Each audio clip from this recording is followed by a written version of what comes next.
العلیم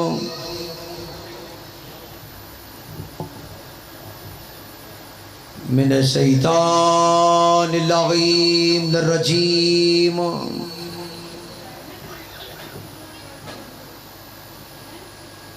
بسم اللہ الرحمن الرحیم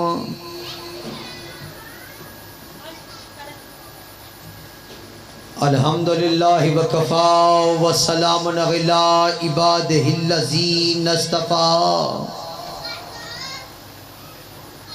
خصوصاً علی اشرف الانبیاء العبد المقید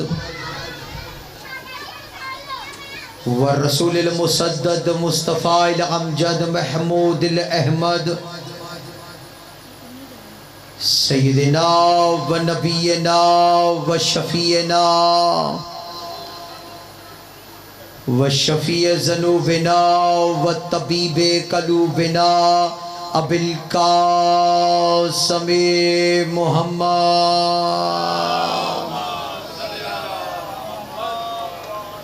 و آلہ طیبین طاہرین المعصومین الذین اذهب اللہ عنہم الرجس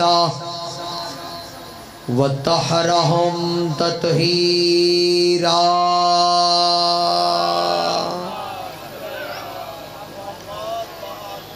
ولعنۃ اللہ علی قوم الکاذبین بھیشما اما بعد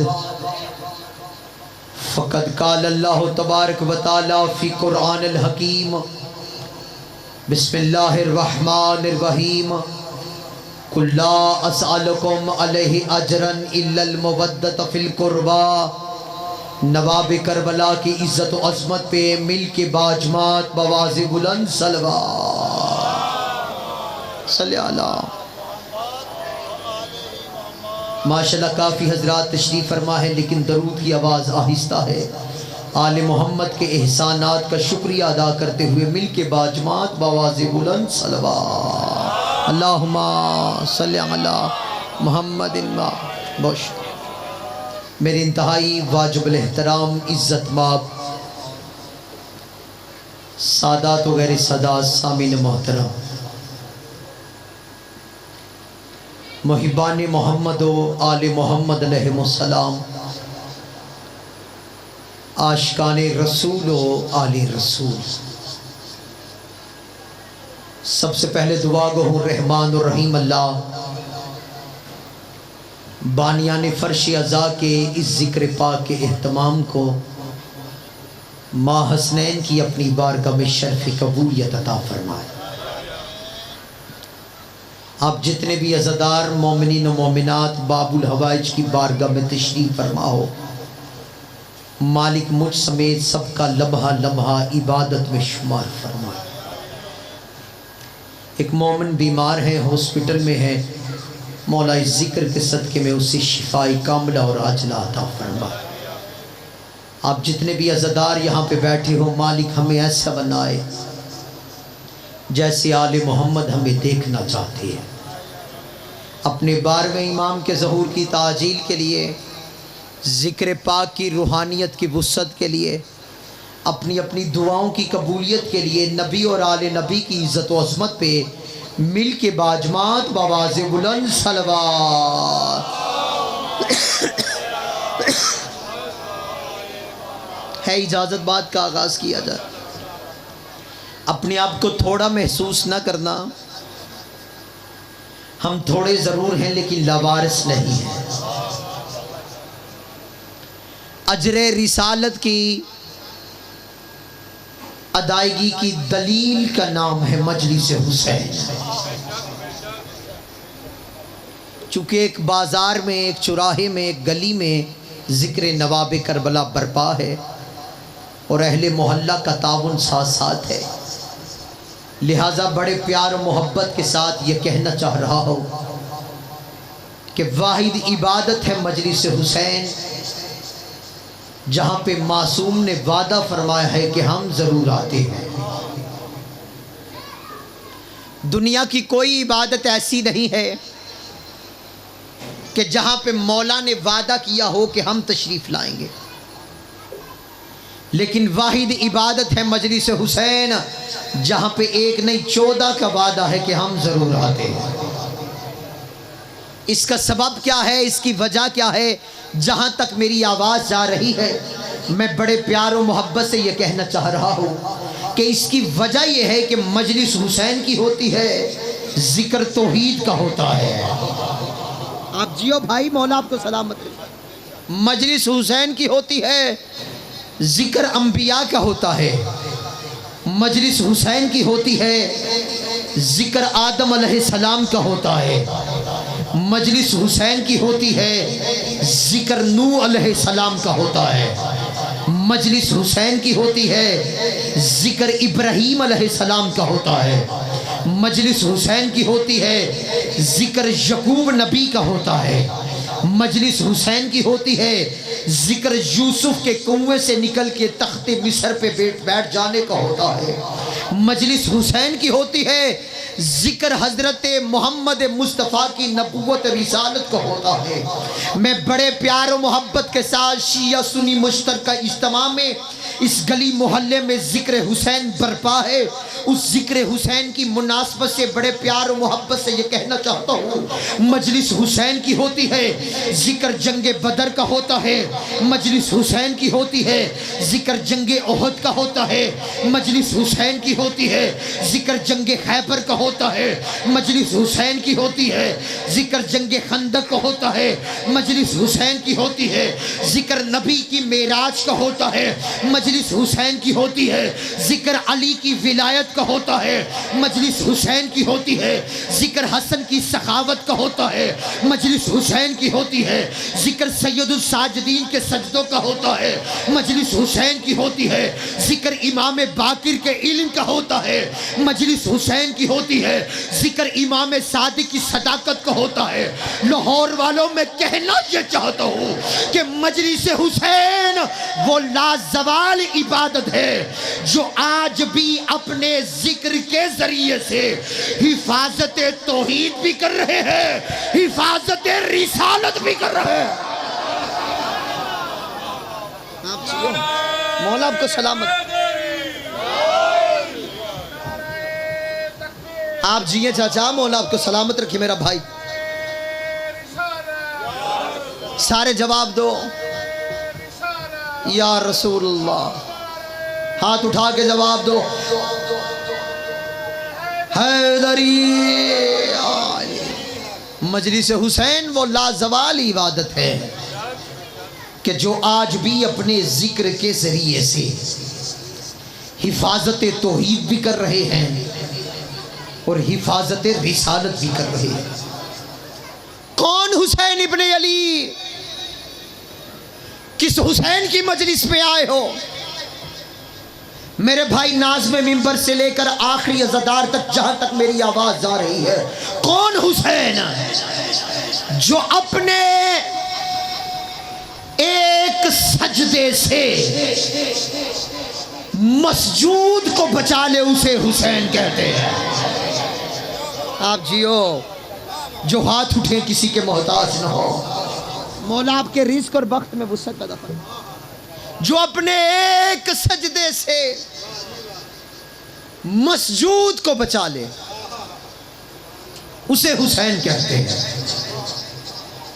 3 شعبان کو حسین ابن علی اس دنیا میں آئے۔ 10 محرم کو حسین بظاہر اس دنیا سے چلے گئے۔ جب اس دنیا میں آئی آتے ہی ایک مجرم کو معافی دلوائی۔ آپ جیو جو سمجھ گئے ہو، بہت شکریہ بھائی۔ اور جب اس دنیا سے جانے لگے جاتے ہوئے بھی ایک مجرم کو، بہت شکریہ مولا حسین آپ کو آباد و شاد رکھے، ایک مجرم کو معافی دلوائی۔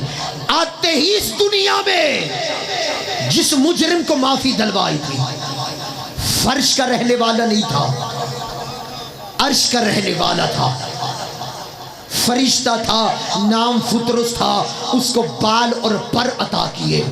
جاتے ہوئے جس مجرم کو معافی دلوائی پہلے گناہگار تھا، عاصی تھا، جاتے ہوئے اسے حور علیہ السلام بنا دی۔ آپ جیو، مولا آپ کو سلامت رکھے۔ حور علیہ السلام بنا دیا۔ حسین نے عرش اور فرش کے مجرم کو معافی دے کے قیامت تک کے لیے دنیا والوں کو بتا دیا، مجھے پہچانو، میں وہ حسین ہوں جس کی عرش پہ بھی حکومت ہے، فرش پہ بھی حکومت۔ بابا آپ جیئے، مولا آپ کو سلام، مولا آپ کو صحت و تندرستی عطا فرمائے۔ بسم اللہ بھائی، یا علی مولا۔ راہب آیا تھا نبیوں کے سلطان کے پاس، نبیوں کے سلطان سے آ کے پوچھا، یا رسول اللہ، میری تقدیر میں اولاد ہے یا نہیں؟ چونکہ محلے میں مجلس ہے اس لیے میں محبت کے ساتھ دعوت فکر دے رہا ہوں، ذکر برائے ذکر نہیں، ذکر برائے فکر کے طور پہ ایک جملہ کہنا چاہتا ہوں، یا رسول اللہ میری تقدیر میں اولاد ہے یا نہیں؟ رسول سے اولاد مانگی نہیں تھی، آپ جیو، مولا آپ کو سلامت رکھے، اولاد مانگی نہیں، مانگتا تو مل جاتی۔ جس کا نواسا دے سکتا ہے نانا بھی دے سکتا ہے، صرف پوچھا یا رسول اللہ میری تقدیر میں اولاد ہے یا نہیں؟ نبیوں کے سلطان نے تقدیر کا مطالعہ کر کے دے کے کہا، راہب تیرے مقدر میں اولاد نہیں ہے۔ روتا ہوا مسجد نبوی سے نکلا، حسن مولا حسین مولا کا بچپن تھا، نبیوں کے سلطان کے دربار سے روتے ہوئے جیسے ہی راہب کو دیکھا، حسین نے بھائی حسن کی طرف دے کے کہا، ہماری زندگی میں کوئی روئے، ہماری زندگی سلامت رہو، مولا آپ کو سلامت رکھے، مولا سوائے غم شبیر کے علاوہ کوئی غم نہ دے۔ کیوں رو رہا ہے؟ مقدر میں اولاد نہیں ہے۔ آ میرے ساتھ مسجد نبوی میں نبیوں کے سلطان کی بارگاہ میں آ کے محسن انسانیت حسین نے کہا، راہب کتنے بیٹے چاہیے؟ 1 2 3 4 5 6، ہاتھ اٹھانا چاہیے تھا۔ 7 بیٹے آئے، راہب ہاتھ باندھ کے کھڑا ہو گیا اور ہاتھ باندھ کے کہنے لگا، کریم حسین بس 7 بیٹے ہی کافی ہے۔ حسین نے کہا، نانا اب دیکھو، اب جو دیکھا نا، جہاں پہ لکھا تھا نا اس کے مقدر میں اولاد نہیں، وہاں 7 بیٹے لکھے تھے۔ حسین ابن علی نے راہب کو 7 بیٹے دے کے دنیا والوں کو بتا دیا، یاد رکھنا جسے تقدیر سے نہ ملے اسے شبیر سے ملتا۔ ہاتھ اٹھا کے بولو یا علی مولا۔ جسے تقدیر سے، بہت شکریہ بھائی تیری زندگی، اسے شبیر سے ملتا ہے۔ اس بات پہ بولنا نہ بولنا، لیکن جملہ کہنے لگا ہوں، جس کے داہنے ہاتھ کی انگلی لوہے محفوظ پہ قلم بن کر چلے، اس کاتب تقدیر کو حسین کہتے ہیں۔ حسین راضی ہو، حسین راضی ہو۔ جو عزت حسین میں ہاتھ اٹھ رہے ہیں، یہ ہاتھ کسی کمینے کے محتاج نہ ہو۔ وہ جو جوان کھڑے ہو سارے بولو حیدری۔ کون حسین ابن علی؟ بھائی ناز میں نہیں، مولا صحت و تندرستی۔ کون حسین ابن علی؟ رسول صاحب معراج۔ بزرگ بیٹھے ہیں، میں پھر کہنے لگا ہوں، نبیوں کے سلطان صاحب معراج۔ نماز مومن کی معراج، اور نماز کی معراج ہے سجدہ۔ پھر سنو، رسول صاحب معراج، نماز مومن کی معراج، اور نماز کی معراج ہے سجدہ، جو تینوں معراجوں کو جھکا کر پشت رسالت کو منبر بنا کر صحابہ کو اپنے فضائل سنائے، اس خطیب اعظم کو حسین کہے۔ توجہ ہے بھائی؟ اس خطیب اعظم کو بولو سارے، حسین کہے۔ رسول بولتا ہوا قرآن ہے۔ جتنا میرے بھائی نے مجھے وقت دیا ہے میں گفتگو سمیٹنے لگا ہوں۔ رسول بولتا ہوا قرآن ہے، اس قرآن کی تفسیر کا نام حسین ابن علی۔ عزت حسین پہ بولنا ذرا۔ کون حسین ابن علی؟ کمال 2 طرح کے ہوتے ہیں، کمال 2 طرح کے ہوتے ہیں۔ ایک نسب کا کمال، اور ایک حسب کا کمال۔ وہ آخری جوان تک جو بیٹھا ہے اپنے آپ کو بالکل تھوڑا محسوس نہ کرنا، عزت حسین میں گلی میں بیٹھ کے کریم کربلا کی عزت میں بولنا ضرور، کیونکہ ہمارے پیر ہی ایسے ہیں کہ جو بڑے مجمع میں جن کا نام لیتے ہوئے شرمندگی محسوس نہیں ہوتی۔ چاچا آپ جیو، مولا آپ کو سلامت رکھے۔ ایک نسب کا کمال اور ایک حسب کا کمال۔ نسب کہتے ہیں آباء و اجداد کو، حسب کہتے ہیں کردار کو۔ پھر سننا، نسب کہتے ہیں آباء و اجداد کو، حسب کہتے ہیں کردار کو۔ کون حسین؟ حسین کے نسب کو محمد کہتے ہیں اور محمد کے کردار کو حسین کہتے ہیں۔ آپ جیو بھائی، آپ جیو بھائی، بھائی آپ جیو، بھائی آپ جیو، مولا آپ کو سلامت رکھے، آپ کی صحت و سلامتی ہو، اللہم آپ کی صحت و سلامتی۔ حسین ابن علی کے آباء و اجداد کو محمد کہتے ہیں اور محمد کے کردار کو حسین کہتے ہیں۔ کون حسین ابن علی؟ ادھر محرم کا چاند طلوع ہوا، برادران اہل سنت بھائیوں نے بھی بازاروں چراہوں میں ایک شعر لکھنا شروع کر دیا کہ قتل حسین اصل میں مرگ یزید ہے، اسلام زندہ ہوتا ہے۔ سب کو یہ شعر آتا بھی ہے، سب نے پڑھا بھی ہے اور سب نے سنا بھی ہے۔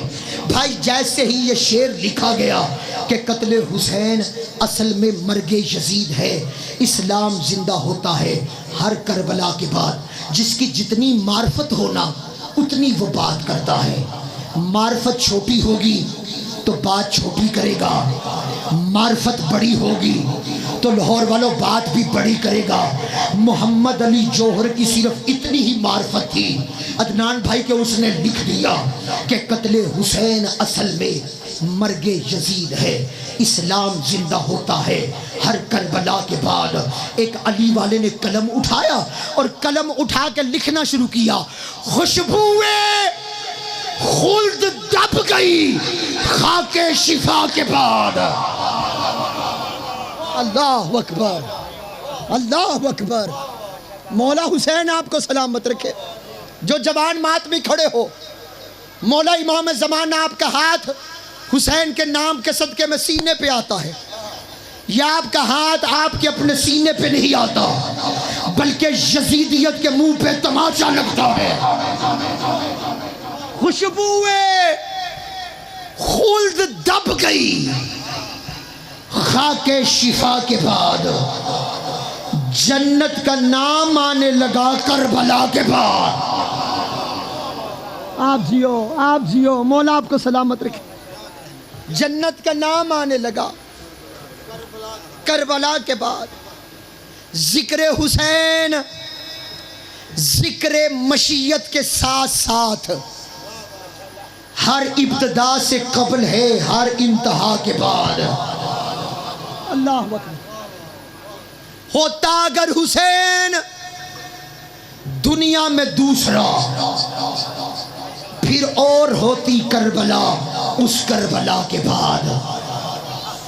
بعد از حسین نہ اور کوئی حسین ہے، نہ اور کوئی کربلا اس کربلا کے بعد۔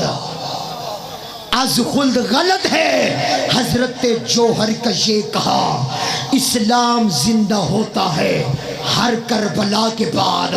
اور تسلیم روح جوہر مرحوم یہ کرے، اسلام زندہ ہو چکا ہے بس کربلا کے بعد۔ ہر کربلا کے بعد نہیں، بس کربلا، بس کربلا کے بعد۔ جو سسکتے ہوئے اسلام کو زندگی عطا کرے اسے حسین کہتے ہیں۔ جو دم توڑتے ہوئے اسلام کی رگوں کے اندر قیامت تک کے لیے لہو جاری و ساری کر دے اسے حسین کہتے ہیں۔ جتنا میرا وقت تھا میں نے اپنی گفتگو کو سمیٹ لیا۔ انہوں نے سب کچھ امت کو دیا، بدلے میں امت سے جو کچھ مانگا امت نے ان کو نہیں دیا۔ رسول نے کاغذ قلم دعات مانگا، امت نے، بطول نے اپنا حق مانگا، امت نے نہیں دی۔ حسن نے نانا کے پہلو میں جگہ مانگی، امت نے اجرکم من اللہ نہیں دی۔ دو دریاؤں کے درمیان کھڑے ہو کر حسین نے 6 مہینے کے اصغر کے لیے پانی مانگا، اجرکم من اللہ، اجرکم من اللہ، امت نے نہیں دی۔ دل دکھے مجھے معاف کرنا لیکن ہائے ضرور کہنا، علی کی بیٹی نے 36 شہروں سے ردا مانگی، اجرکم من اللہ، او مولا تیری ہائے قبول فرمائے، اور امام زمانہ تیری ہائے بطول کے مقدمے میں شمار فرمائے۔ اور لوگ رات کے اس پہر اپنوں کو ایسے نہیں روتے جیسے تو آل محمد کو رو رہا ہے، مولا تیری ہائے قبول فرمائے، امام زمانہ تیری نسلوں کو آباد و شاد فرمائے۔ عزاداران امام مظلوم کربلا، نبی کے کلمہ پڑھنے والے نبی کی بیٹیوں کی چادروں کو چھینتے رہے اور عیسیٰ کے کلمہ پڑھنے والے چادریں دیتے رہے۔ ہائے ہائے مولا ہائے قبول کرے، ہم مولا ہائے قبول کرے، اجرکم من اللہ۔ چاچا دعا کرنا مولا امام زمانہ ان عزاداروں کو صحت و تندرستی عطا فرمائے۔ نبی کے کلمہ پڑھنے والے نبی کی بیٹیوں کی چادروں کو چھینتے رہے اور عیسیٰ کے کلمہ پڑھنے والے چادریں دیتے۔ 36 شہروں سے علی کی بیٹی کو گزارا گیا۔ آج 20 محرم ہے، 21 کی شب شروع ہو چکی ہے۔ بعد از حسین بی بی کربلا سے کوفہ، کوفہ سے شام، شام سے زندان شام، کبھی اس دربار، کبھی اس بازار، کبھی اس شہر سے گزاری، اجرکم من اللہ، اجرکم من اللہ، اجرکم من اللہ۔ ہر شہر میں اعلان کر کے کہتے تھے ہم نے باغی کو مارا ہے، اس کے خاندان کو قیدی بنا کے بازاروں میں لے آئے ہیں، اپنے گھروں سے باہر آؤ اور ان قیدیوں کا تماشا دیکھو۔ دل دکھے مجھے معاف کرنا، ہر شہر میں یہ اعلان ہوتا رہا، لیکن جب عیسائیوں کی بستی سے یہ قافلہ گزرنے لگے نا، کیونکہ گلی میں حسین کی مجلس ہو رہی ہے، اور میرے شیعہ سنی بھائیوں، جب عیسائیوں کی بستی سے یہ قافلہ گزرا نا، انہوں نے اعلان کیا گھروں سے باہر آ جاؤ، بازاروں میں آ جاؤ، اپنے گھروں کی چھتوں پہ آ جاؤ، ہم نے کربلا میں ایک باغی کو مارا ہے، اس کے خاندان کو قیدی بنا کے بازاروں میں لے آئے ہیں، اس کے خاندان والوں کو بازاروں میں آ کے دیکھو۔ اس اعلان کا ہونا تھا، پادری اپنی قوم سے کہنے لگا خبردار کوئی بازار میں نہ جائے، میں پہلے پتہ کر کے آتا ہوں کون ہے، کہاں سے آئے، ان کا جرم کیا ہے، کیونکہ شام والوں نے جب بھی ظلم کیا ہے شریف زادوں پہ ہی کیا ہے۔ پادری کہتا ہے عزاداران حسین ابن علی، پادری کہتا ہے میں بازار میں آیا، کہتا ہے بازار میں جو قیدی چل رہے تھے مجھے چلنے سے اندازہ ہو گیا ان کو چلنے کی عادت نہیں ہے، ہم مولا تیری ہائے قبول کرے۔ کہتا بازار میں جو نیزوں پہ سر بلند تھے میں نے سروں کو دیکھنا شروع کیا، سروں کو دیکھتے دیکھتے کہتا 18 سال کے جوان کے سر پہ میری نظریں رک گئی، 18 سال کے جوان کے سر کو پادری کہتا میں نے نو کے نیزہ پہ دیکھا، کہتا میں نے دعا مانگی، دعا مانگ کے کہا رب عیسیٰ یہ وہ نہ ہو جسے میں نے مباہلہ میں دیکھا تھا، اجرکم من اللہ، اجرکم من اللہ، یہ وہ نہ ہو جسے میں نے مباہلہ میں دیکھا تھا، اور پردے میں بیٹھنے والی میری ماں بہنوں، اللہ تمہاری عزت و آبرو کو سلامت رکھے۔ دوسرا جملہ آپ کے حصے کا کہنے لگا ہوں۔ پادری کہتا میں نے دوسرا دعا کا جملہ کہا، رب عیسیٰ اس جوان کے مرنے سے پہلے اس کی ماں مر گئی ہو، پہلو سے آواز آئی میں لیلا بھی زندہ ہوں، اجرکم من اللہ، اجرکم من اللہ۔ کہتا میں دعا مانگ رہا تھا، میں نے جیسے ہی نیزوں پہ سروں کو دیکھا، دیکھتے دیکھتے 6 مہینے کے بچے کے سر کو جب نو کے نیزہ پہ دیکھا، 6 مہینے کے بچے کے سر کو دیکھنا تھا۔ کہتا میں نے کہا جنگ نہیں ہوئی، ظلم ہوا ہے، کاش تیرا کوئی ہوتا اور میں اس سے پوچھتا تیرا جرم کیا ہے۔ عزاداران حسین ابن علی، کہتا میں نے اتنا کہا، ایک 4 سال کی بچی جس کا رسیوں میں سر تھا، اس نے گردن کو موڑ کے کہا پھوپھی اماں ہر بازار میں آپ کے بھائی کے بارے میں پوچھا، پھوپھی اب میرے بھائی کے بارے میں پوچھ رہے ہیں، پھوپھی اماں اگر اجازت دو تو میں بتاؤں یہ میرا کیا لگتا ہے۔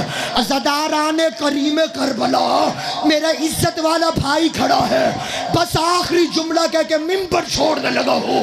جیسے ہی بی بی سکینہ پادری کے قریب آئی نا، قریب آ کے کہا پادری ذرا پردہ کر، آخری جملہ منبر چھوڑنے لگا ہو، پادری ذرا پردہ کر، پردے کا نام آیا، پادری کہتا علمان، اور جن کی 4 سال کی اتنی پردہ دار ہے، اللہ جانے بڑی کتنی پردہ دار ہوگی۔ قاسم بھائی آخری جملہ منبر چھوڑنے لگا ہو۔ عزاداران کریم کربلا، جیسے اس نے پوچھا اس کا نام کیا ہے، بی بی کہتی ہے اس کا نام علی اصغر ہے۔ علی اصغر کا سننا تھا۔ پادری کہتا ہے اس کے والد کا کیا نام ہے، بی بی کہتی ہے حسین ابن علی، حسین ابن علی کا سننا تھا۔ پادری کہتا ہے بازار کا ماحول اجازت نہیں دیتا، مجھے آہستہ سے بتا حسین کی ماں کا کیا نام ہے۔ بی بی کہتی ہے فاطمہ بنت محمد۔ فاطمہ کا سننا تھا، روتا ہوا بستی میں واپس آیا، بستی والوں نے پوچھا پتہ چلا ہے کون آئے ہیں، کہ کوئی تماشا نہ دیکھے، مباہلے والی فاطمہ کی بیٹیاں ننگے سر بازاروں میں کھڑی ہے، ہو سکے تو چادریں دے دو، مریم راضی